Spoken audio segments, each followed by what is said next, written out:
안녕하세요. 제가 개나리 꽃을 계속 이으려다가 한 구독자님께서 약간 이렇게 레이어 쌓는 법을 좀 보고 싶다고 해서 예전 해바라기를 들고 왔습니다. 어느 정도 되게 딱딱하게 굳은 상태고요. 좀 되게 좀 두껍죠. 제가 기존에 하고 있는 그런 과정보다. 그래서 이거는 약간 가까운 해바라기, 그리고 중간, 멀리 있는, 그리고 약간 멀리 있는 배경 위주로. 근데 이게 배경도 그렇게 엄청 두껍진 않아요. 하지만 뭐 이런 상태로 그냥 마무리를 칠 수도 있고요. 여기다가 좀 톤을 더 올릴 수도 있습니다. 그래서 제가 퍼먼트 옐로우 색에다가 살짝 카드뮴 오렌지를 살짝 섞은 이런 되게 옅은 오렌지 색을 한번 여기쯤에다가 살짝 올려볼게요. 이렇게 두꺼운 상태에서는 미디움을 많이 쓰지 않고요. 그러니까 린시드 오일이나 그런 해바라기유 같은 기름을 많이 쓰지 않고요. 그냥 물감 천연에 그냥 그 자체로 제가 올리고 있습니다. 그리고 불투명하게 올릴 수 있는 방법에 대해서 물어봤는데요. 제가 그건 잘 모르겠고요. 우선 유화는 특성상 오일이 같이 섞여 있잖아요. 물감에. 그렇기 때문에 자연스럽게 이 정도의 광택은 나옵니다. 그래서 여기에서 좀 더 이렇게 두껍게 올리면 올릴수록 그 광택이 그 더 살아서 보이겠죠? 왜냐면 이게 두껍게 올라가기 때문에. 그래서 이렇게 지금 제가 세 번째 레이어를 올리는 것 같습니다. 왜냐면 이 작업 자체도 되게 얇은 작업이 아니기 때문에. 그래서 뭐 이렇게 붓으로 이렇게 올려도 되고요. 아니면 뭐 제가 주로 많이 쓰고 있는 이런 나이프 있잖아요. 동그란 나이프. 그 그림 자체도 되게 작기 때문에 나이프를 엄청 큰 걸 쓰지 않고요. 이렇게 좀 조그만한 나이프를 씁니다. 반다이크 브라운 색이고요. 이런 색을 곧 중앙에 약간 진하게 해서 이렇게 올리고 있습니다.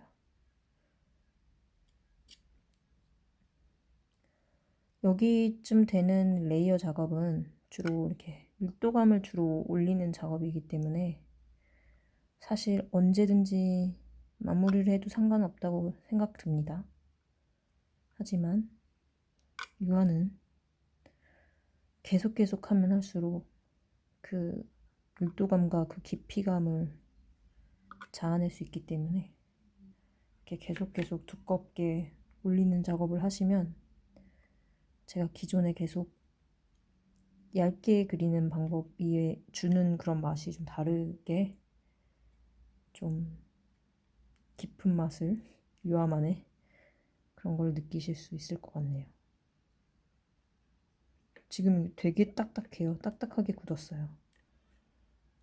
거의 그 접착제 아시나요? 그 오공본드 같은 그런 접착제 수준으로 거의 유화가 기름이랑 섞여서 이 굳는 정도와 그 딱딱하게 잘 그 접착이 되는 수준이 어마어마합니다. 그래서 이 물감이 지금 굳었잖아요. 이런 데가. 그런데 이런 데를 뜯어내기가 되게 어려워요.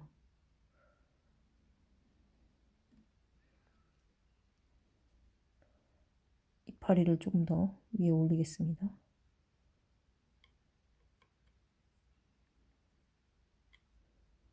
그러니까 종류가 되게 다양해요. 솔직히 어떻게 보면 되게 러프한 스타일의 작업인데 이런 거는 그냥 거의 터치 레이어 올린 거 위에 또 터치 레이어를 계속 올려서 미디움 효과를 되게 많이 주는 그런 기법이라면 뭐 예를 들면 제가 한 며칠 전에 했던 이런 꽃 있잖아요. 되게 얇잖아요. 딱 보셔도 거의 뭐 중간 작업이 없는데 이런 거 같은 경우는 계속 올릴 수 있어요. 이렇게 얇은 상태에서 계속 묘사를 들어가면서 뭐 이것도 나름 터치가 들어갔는데요. 계속 얇게 올릴 수 있고요.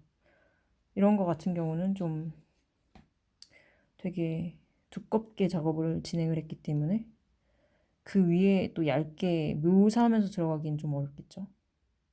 계속 이런 식으로 그냥 포인트가 되는 부분을 조금 더 올려줍니다. 그리고 때로는 뭐 뒤에 이 배경이 좀 너무 이런 꽃들에 비해서 좀 밀도감이 약한 것 같은 느낌이 든다면 이런 배경들도 살포시 한 번씩 더 밀어줍니다. 좀 과감하게. 이렇게 또 이런 터치들은 살짝 과감해야 멋있어요.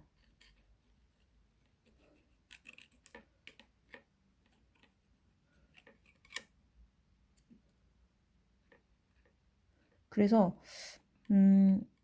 앞에 있는 이런 터치의 밀도감이랑 뒤에 있는 이 터치의 밀도감, 그러니까 즉 레이어가 쌓여진 그런 그 레이어를 예를 들면 이 앞부분은 뭐 5단계라고 치면요.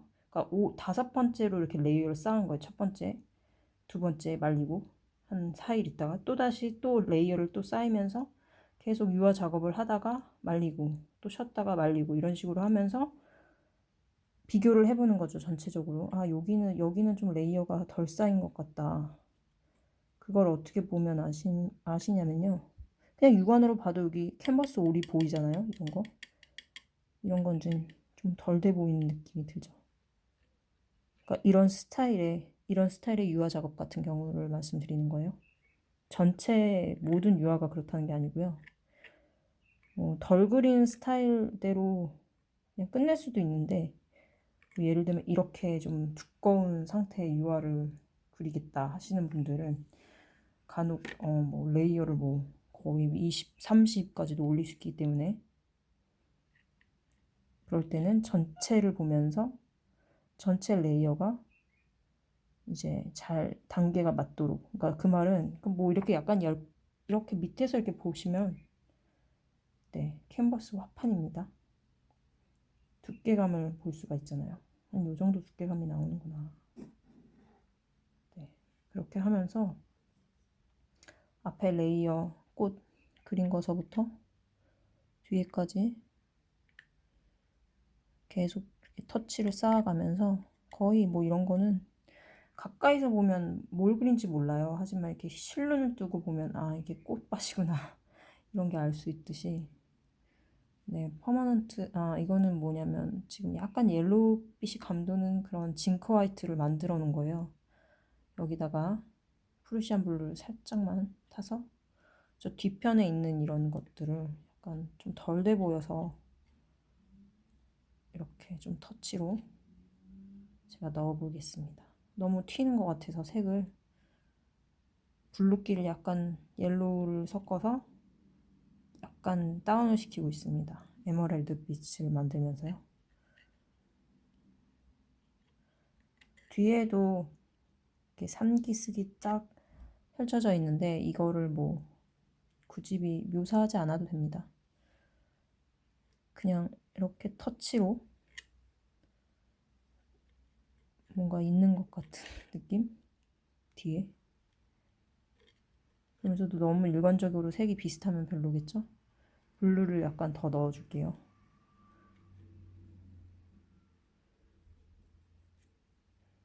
그러니까 이게 원래 원작의 그림을 보고 그리는 건데요. 뒤에 있는 산이 너무 녹색기가 많이 돌면 앞에 있는 그 해바라기 이파리의 녹색이랑 너무 겹치는 게 싫은 거예요. 그래서 약간 블루기를 더 넣어서 나름의 녹색 계열이지만 너무 그 똑같은 그런 컬러는 좀 살짝살짝 피해서 색깔을 이렇게 섞고 있습니다. 그래서 녹색을 만드는 법을 좀 많이 과정을 올려드렸는데 그거를 참고해 보시면 다양하게 녹색 만드는 법을 좀 참고하실 수 있을 것 같습니다. 네, 이런 식으로 그냥 올리고 또 올리고 하는 걸 반복하는 거겠죠. 네, 좀 도움이 되셨으면 좋겠습니다. 시청해주셔서 감사합니다. 이렇게 한번 여러분도 계속 레이어로 작업 한번 해보세요. 안녕히 계세요.